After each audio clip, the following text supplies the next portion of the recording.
911 fandom, if you would have told me a few months ago that Tim Minear himself would write and release one of the best 911 episodes of the show's entire run, and Buddy Max in front of all of our salads, canonically, I would have looked at you and called you not only a liar, but mean. Because don't play in my face like that. There's no way that could ever happen, right?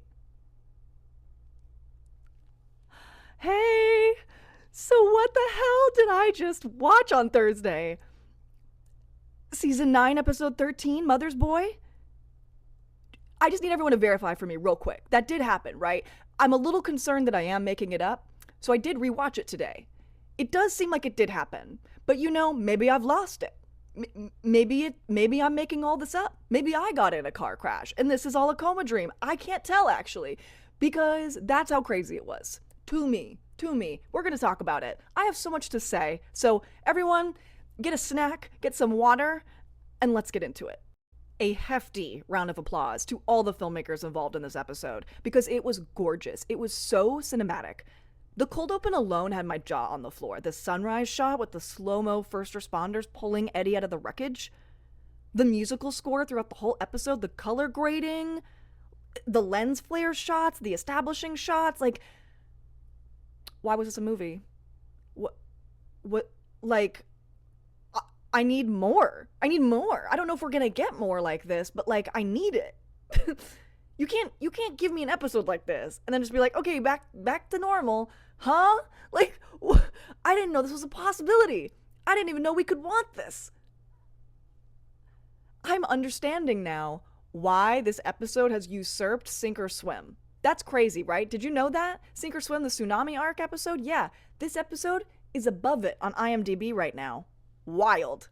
Whoever thought that was going to happen? Not me. Them turning the terrible story choice of everyone forgetting Hen's birthday, apart from Eddie, last season into a running gag was low-key funny of them. They leaned in. They said, yeah, we made that choice, and we're going to turn it into a running gag, and you got to respect them for it. It's the whole impetus for this entire road trip, which, by the way, why didn't we just drive to the nearest major city and take a plane from there? Why did we? I fear two women would not have made this choice. You know what I mean? Like, I love Buck and Eddie with all my whole heart. They are a little bit idiot for idiot. I was talking about this with my bestie Patricia, who was like, yeah, I don't feel like two women would have problem solved this quite the same way. But that's okay, because we love them. We love them for it, and it created this beautiful story that unfolded immediately after, which is what I want to talk about, okay? So the montage at the beginning, the road trip montage, which was punctuated by them using the song Carry On Wayward Son. I am wearing my earrings, my Carry On Wayward Son earrings today. Yeah. As a Supernatural fan first, that was the craziest thing I've ever been shocked by on this show, because you could have given me 100 guesses and I would have not guessed them to do that. Like,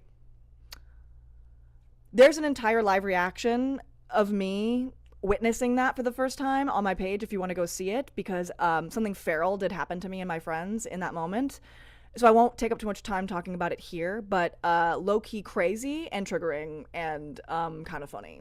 And the fact that they used it again at the end of the episode was like, okay, right. No, you're just designing this episode to make me feel clinically insane. That's fine.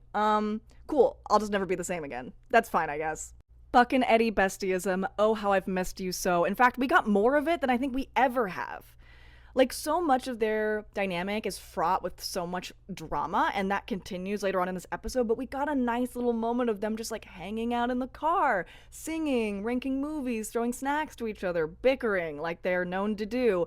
It was so cute and lovely. I loved it so much. Like, Tim Minear talks about that being his favorite part of the episode in some post episode interviews, and I have to agree. It's so beautiful and simple, and like, I need more of it. And it following them into this diner with that hysterical scene of them just being so over each other. They're so overly tired. Eddie is so stubborn and dramatic, and Buck is so outlandish and dramatic. Like, the two of them are dramatic for dramatic, okay? The fork thing and the like, they're basically shouting at the two at each other in public. Just absolute no regard for anyone around them. So I'm not shocked that like someone said something. Nothing could have prepared me for what transpired after that. What do you mean these guys were like, we don't get a lot of your kind around here? What do you mean Eddie got up immediately ready to fight and protect Buck? What do you mean they called him princess and he said, I'll show you princess? What do you mean Eddie didn't deny anything that he was being accused of or they were being accused of? He just wanted to make sure Buck was protected and safe. He was ready to fight, man. And I'm like, should have let him. Anyways, that followed by the scene in the car where they're immediately making up and the music's all romantic and twinkly and you're like, oh, where is this going? This is like very emotionally intimate. Bam. Before we know what's to come, we all, including them, think they're being hate crimed. That's crazy. They're addressing this directly in the story. Did any of you think this would actually happen? It's happening. Gay Eddie, Buddy Cannon are on the stove. In fact, the fries are in the bag. This is more than I ever thought we would get at this point, to be honest. And I am shocked that around every corner, the multiple times the possibility of like Eddie being perceived as queer, as them being perceived as a romantic couple, at no point in time did Eddie ever deny it. He's sitting there in the hospital bed and the sheriff is like, anyways, your friend, blah, blah, blah, like completely insinuating that they're a gay couple. And he's like, oh, right, like, you know, oh, your friend, I call him Buck, or we call him Buck. He goes, oh, well, my wife calls me Woody, which is innuendo and also like being like, yeah, right. Anyways, let's talk about our romantic partners here. At no point did Eddie deny it. He was just like, well, I'm not a murderer. The cops were like, you're gay, you're a murderer. And he's like, well, I'm not a murderer. Anyways, oh, right. So listen to me right now. We've seen Eddie deny being queer. He literally said to Father Brian like a season and a half ago, oh, no offense, I'm straight. So he has the capability. He's done it before. Why is he not doing it anymore? I find it interesting. I find it very interesting. Yeah? That whole thing aside of them being mistaken multiple times as a couple. The multiple points in this episode where the two of them completely ignored the extent of their own injuries and their own peril to fight to get back to the other one. Up until Buck genuinely thought that Eddie being there would mean that his life would be in danger and sacrificed himself willingly because he didn't want Chris to be without a parent. That's how much he loves them and that family. That's how much.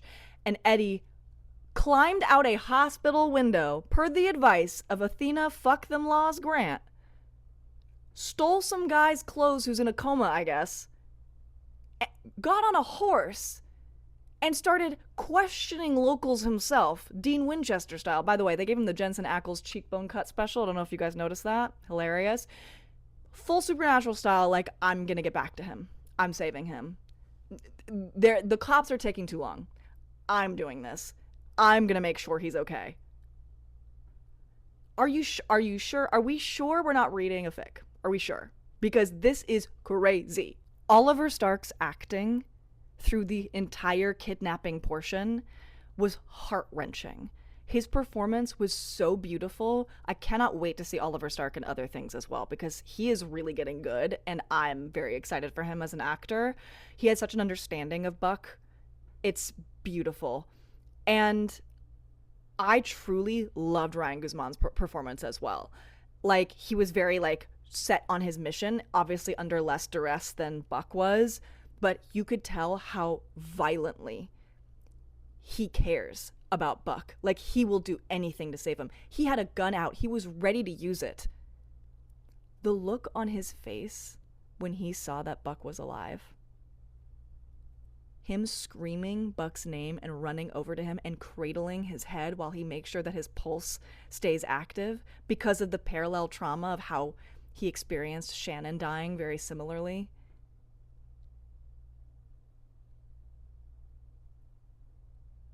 Right. No, yeah. You should see the other guy. I am the other guy. I know. Buddy Cannon 2026.